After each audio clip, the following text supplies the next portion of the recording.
20।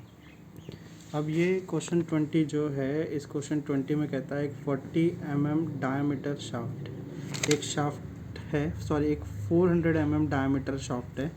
तो ये एक शाफ्ट हो गया। फॉर एग्ज़ाम्पल ये हमारे पास में एक शाफ्ट हो गया।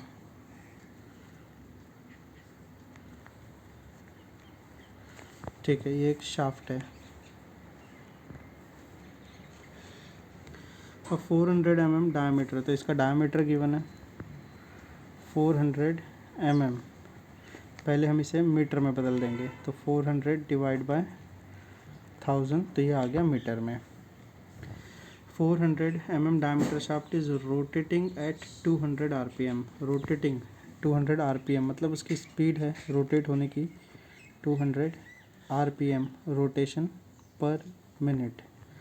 ठीक है, इस RPM in A bearing of length 120 mm।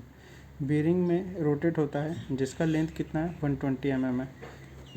ठीक है, तो एक यहाँ पे बियरिंग बना देते हैं। बियरिंग आपको मैं 3D में नहीं दिखा सकता, सिंपल तरीके से दिखाता हूँ। तो ये इसके आजू बाजू लगा दिए हमने बियरिंग। ठीक है, ये समझ लीजिए आप है बियरिंग, ये है बियरिंग।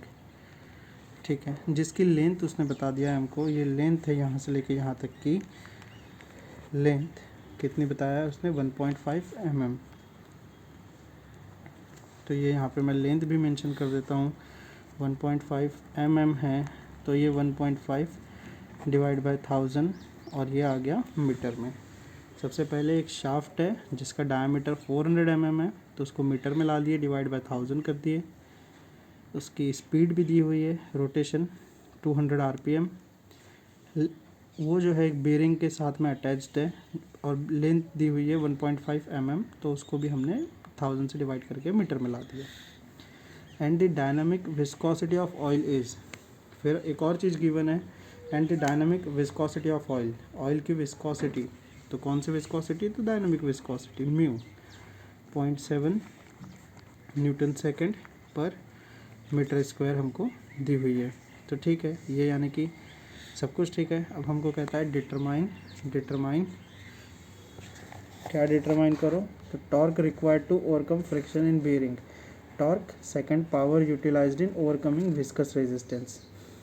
ठीक है, assume a linear velocity profile, इसको रहने दीजिए। टॉर्क निकालना है, पावर निकालना है, ये दो चीज़ हमें निकालनी है। तो हमें पहले जो फाइंड आउट करना है वो है टॉर्क, दूसरा जो हमें निकालना है वो है पावर। अब हमको पावर निकालना है, टॉर्क निकालना है। पहले चीज़ हम सबसे पहले ये देख ले कि टॉर्क हम कैसे निकालेंगे। टॉर्क निकालने के लिए हमारे पास एक फॉर्मूला हो रहा है, torque is equals to force into radius. ठीक है, टॉर्क निकालने के लिए हमारे पास फॉर्मूला हो रहा है फोर्स इनटू रेडियस। तो रेडियस हमको इजीली मिल जाएगा, क्यों, क्योंकि डायमीटर दिया हुआ है, तो इससे रेडियस निकल जाएगा। तो रेडियस इज इक्वल्स टू 400 का हो गया 200 अपॉन 1000 मीटर। ठीक है, रेडियस हो गया, बच गई बात फोर्स की। तो अब हम फोर्स कैसे निकालेंगे। सिंपल सी बात है कि अब हमें फोर्स निकालने के लिए समझना पड़ेगा कि हम फोर्स कैसे निकालें। कहता है फोर्स निकालने के लिए होता है हमारे पास एक सिंपल सा फॉर्मूला फॉर फोर्स। फोर्स निकालने के लिए हमारे पास होता है stress is equals to force upon area, जो हमने प्लेट के क्वेश्चंस में भी देखे थे। लेकिन प्लेट में फोर्स निकालने का तरीका अलग होगा, यहाँ पे फोर्स निकालने का तरीका अलग होगा। तो अब ये हो गया फोर्स निकालने के लिए पहले हमें निकालना पड़ेगा स्ट्रेस और उसके बाद में निकालना पड़ेगा हमें एरिया। तो अब ये स्ट्रेस हम कैसे निकालते थे ये भी हमको पता है। स्ट्रेस यानी कि हमारा शेयर स्ट्रेस कैसे निकलता था, shear stress mu into D U upon D Y, है ना। तो म्यू हमको गिवन है, 0.7 डी यू हमको नहीं पता, है ना। तो डी यू हमको समझना पड़ेगा, कि डी यू कितना आता है। डी यू कैसे निकालेंगे, जो प्लेट के क्वेश्चन में रहता था तो डी यू डायरेक्टली गिवन रहता था, यू दिया रहता था, लेकिन अब यहाँ पे यू नहीं है गिवन, तो डी यू कैसे निकलेगा। तो यहाँ पे डी यू निकलेगा पाई डी एन अपॉन 60 इस फॉर्मूले का यूज़ करके। ठीक है। यहाँ पे डी यू निकलेगा पाई डी एन अपॉन 60, क्यों? क्योंकि हमको यू नहीं दिया है इस वजह से। और ये डी वाई कैसे निकलेगा? डी वाई के लिए यहाँ पे थिकनेस दी हुई है, उसकी थिकनेस टी हमको गिवन है ना। मैंने अभी तक उसे मेंशन नहीं किया है, यहाँ पे मैं भूल गया लिखना। 1.5 दी हुई है। If the thickness of oil film is 1.5 mm, है ना।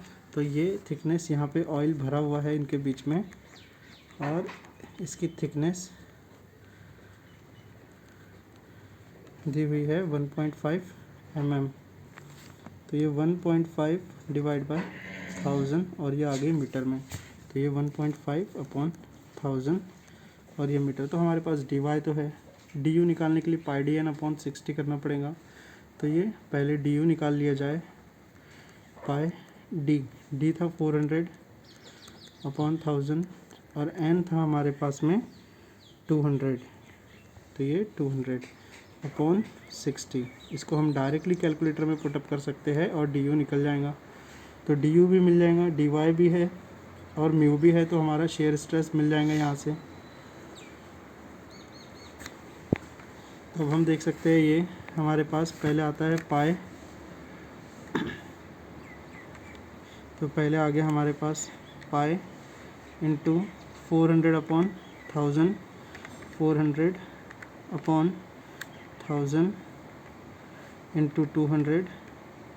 नीचे में हम आ जाएंगे तो ये है 60 और ये आता है 4.1887। ये आता है 4.1887 और ये वेलोसिटी रहेंगी मीटर में, मीटर पर सेकंड कह लीजिए। तो ये डी यू भी मिल चुका है। तो ये डी यू की वैल्यू आ गई 4.1887 डिवाइडेड बाय थिकनेस 1.5 अपॉन 1000। तो अब हमारे पास यहाँ से टाउ निकलेगा। तो ये कुछ इस तरीके से हो रहा है 0.7 इंटू 4.1887। नीचे हम आ जाएंगे तो ये है 1.5 डिवाइडेड बाय 1000, ये इस तरीके से। और ये आता है 1954.726 स्ट्रेस इज़ इन न्यूटन पर मीटर स्क्वायर। ये हमको मिल चुका है स्ट्रेस, मतलब ये स्ट्रेस यहाँ पे आ जाएगा। फोर्स हमें निकालना है और एरिया, बात रहेगी एरिया। तो एरिया का हमारे पास सिंपल सा फॉर्मूला है पाई डी एल, ठीक है। पाई डी एल करके हमारे पास में इसका सिंपल सा फॉर्मूला होता है, एरिया पाई डी एल, ठीक है। क्यों? क्योंकि जो हमारी शाफ्ट है वो शाफ्ट मान लीजिए कुछ ऐसी है।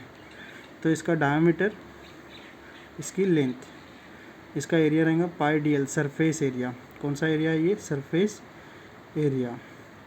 एक और एरिया होता है area is equals to pi by 4 diameter का स्क्वायर, इसको बोलते हैं क्रॉस सेक्शन एरिया। तो ये क्रॉस सेक्शन एरिया वाले की हमको ज़रूरत नहीं है।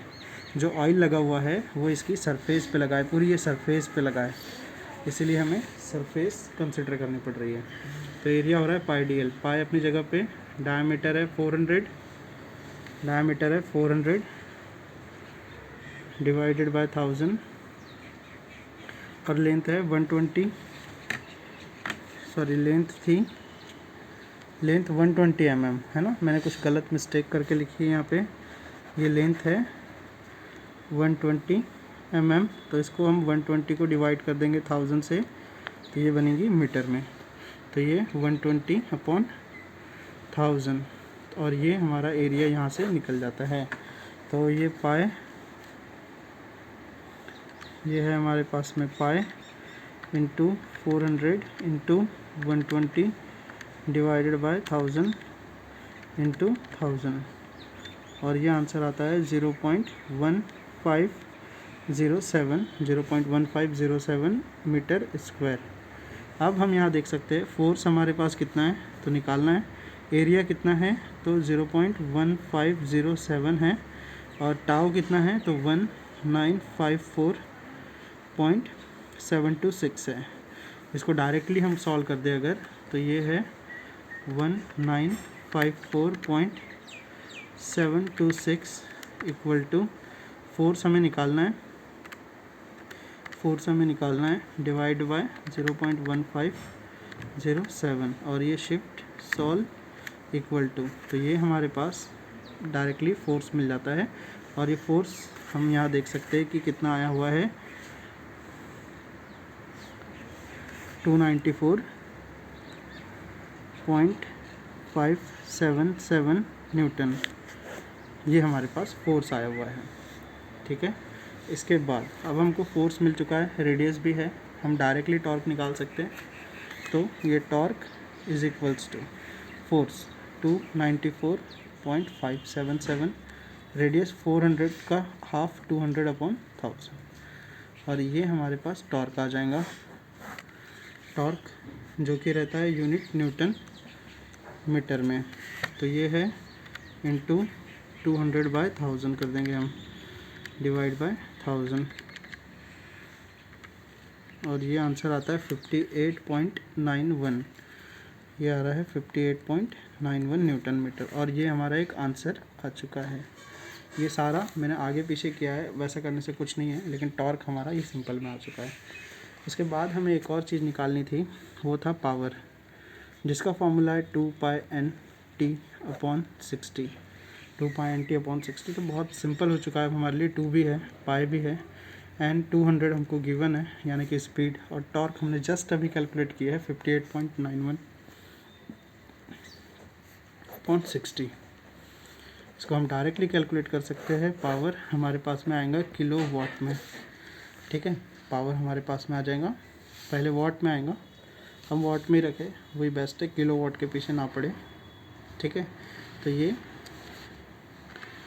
2 × pi into 200 into 58.91 divide by 60, 1233.808 वाट। ठीक है, ये हमारे पास में इतना आता है। इसको हम चाहे तो किलो में ला सकते हैं, इसको हमको 1000 से डिवाइड करना पड़ेगा। अगर सपोज़ हम इसे 1000 से डिवाइड करते हैं, 1233.808 यहाँ पॉइंट है, डिवाइड बाय अगर हम इसको 1000 करते हैं तो ये किलोवाट में आ जाएगा।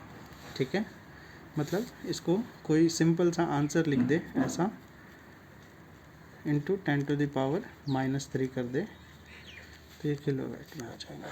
और इस तरीके से हमने ये क्वेश्चन सॉल्व कर लिए। इस क्वेश्चन में हमको टॉर्क निकालने बोला था और पावर निकालने बोला था। तो टॉर्क निकालने के लिए फोर्स इंटू रेडियस, फोर्स कैसे निकलेगा, तो हमने stress is equals to force upon area use किए। पहले एरिया कैसे निकलेगा, तो हमने सिंपल सा निकाले, π/d/l, सरफेस एरिया कहते हैं इसे, π/d/l, सारी वैल्यू थी हमारे पास में। फिर stress mu into du/dy, mu कैसे निकलेगा, तो म्यू क्वेश्चन में गिवन था, du मतलब इस बार u नहीं गिवन है, इसीलिए πdn/60, πdn/60, ये फॉर्मूले का यूज़ करके हमने du निकाल दिए, वैल्यू पुटअप किए, स्ट्रेस मिला, एरिया है, फोर्स मिल गया, फोर्स मिलने के बाद में फोर्स इंटू रेडियस करके टॉर्क मिल गया, और पावर 2πnt/60 हो गया।